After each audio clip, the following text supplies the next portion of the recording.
Magandang araw sa inyong lahat. Day 4 na tayo sa ating kampanya bilang konsehal dito sa Mandaluyong. Ako si Christian, number 9 sa Balota.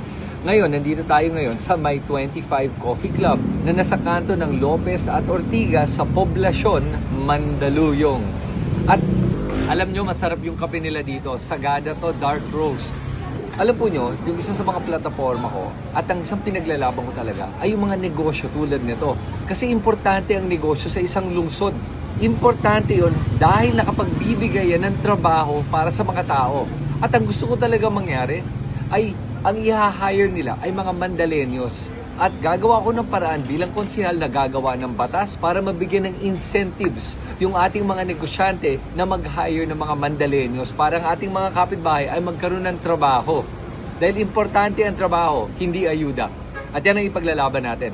So, para magawa ko yun, ang unang kailangan ko gawin ay mahalal.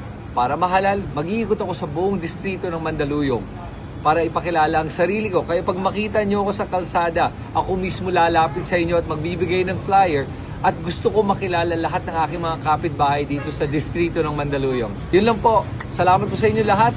Abangan yung susunod kong video para makita kung saan na naman tayo mapupunta bukas. Ito si Christian, number 9 sa Balota bilang konsehal, unang distrito ng Mandaluyong.